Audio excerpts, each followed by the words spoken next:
आज हम भारतीय संविधान के अंतर्गत जो संवैधानिक उपचार है, मूल अधिकारों के संबंध में जो संवैधानिक उपचार हैं, अनुच्छेद 32(2) के तहत, अर्थात अनुच्छेद 32 का जो उपखंड है, अनुच्छेद 32(2) उसकी बात करेंगे।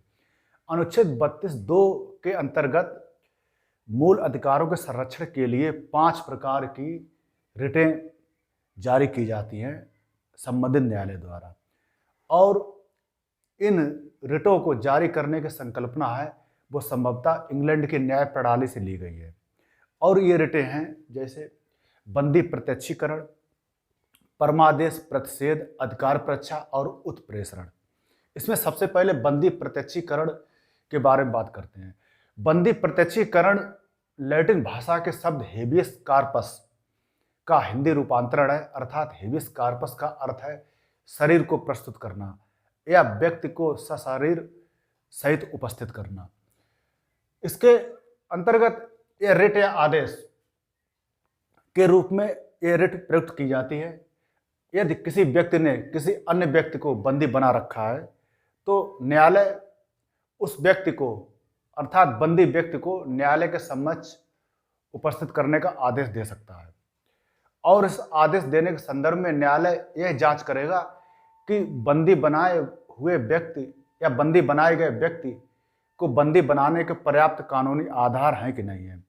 यदि पर्याप्त कानूनी आधार नहीं है तो न्यायालय बंदी बनाए गए व्यक्ति को रिहा करने का आदेश दे सकता है। नियम है उसके अंतर्गत ये बताया जाता है कि जिस व्यक्ति के मूल अधिकारों का उल्लंघन हुआ है केवल वही व्यक्ति रिट डाल सकता है न्यायालय में। लेकिन जो व्यक्ति बंदी बना दिया गया है, जो बंदी प्रत्यक्षीकरण के मामले में ऐसा होता है, जो व्यक्ति बंदी बना दिया गया है या बंदी के अवधि के दौरान उस व्यक्ति के पास ऐसे कानूनी साधन नहीं होते हैं या व्यवहारिक उसके पास साधन नहीं होते जिससे वह अपनी रिट को न्यायालय के समक्ष प्रस्तुत कर सके।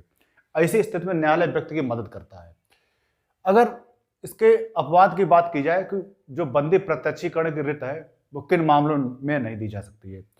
यदि किसी व्यक्ति को विधि द्वारा स्थापित प्रक्रिया, अर्थात संवैधानिक प्रक्रियाओं द्वारा व्यक्ति को बंदी बनाया गया है और बंदी बनाया गया है या गिरफ्तार किया गया है और गिरफ्तार हुए उसे 24 घंटे नहीं हुए हैं और उसे 24 घंटे के भीतर संबंधित मजिस्ट्रेट के समक्ष प्रस्तुत कर दिया गया है तो ऐसी स्थिति में बंदी प्रत्यक्षीकरण की रिट को जारी नहीं किया जा सकता है।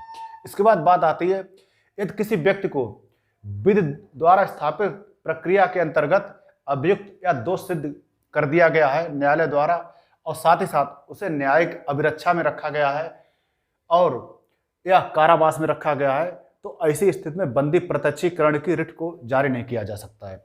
इसके बाद बात आती है जिस व्यक्ति पर किसी अन्य व्यक्ति को अवैध रूप से कैद करने का आरोप।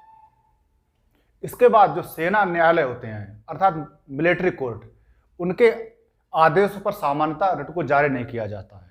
लेकिन अपवाद रूप में यदि मिलिट्री कोर्ट या सेना न्यायालय ने अपनी अधिकारिता से परे जाकर या प्राकृतिक न्याय के सिद्धांत का उल्लंघन करते हुए व्यक्ति को बंदी बनाया है तो ऐसी स्थिति में बंदी प्रत्यक्षीकरण की रिट को न्यायालय द्वारा जारी किया जा सकता है। यदि संसद या किसी अभिलेख न्यायालय की अवमानना या कंटेम्प्ट ऑफ कोर्ट के मामले में यदि किसी व्यक्ति को कंटेम्प्ट ऑफ कोर्ट के मामले में यदि किसी व्यक्ति को निरुद्ध किया गया है कारावास में तो ऐसी स्थिति में बंदी प्रत्यक्षीकरण की रिट को जारी नहीं किया जाता है। इसके बाद इसके अगर निष्कर्ष की बात की जाए तो बंदी प्रत्यक्षीकरण की जो रिट होती है उसका मूल उद्देश्य ये होता है कि अनुच्छेद 21 के तहत जो प्राण और दैहिक स्वतंत्रता का अधिकार है उसकी हर हालत में रक्षा की जाए। तो ये तो हुआ अनुच्छेद 32(2) के तहत बंदी प्रत्यक्षीकरण की व्याख्या।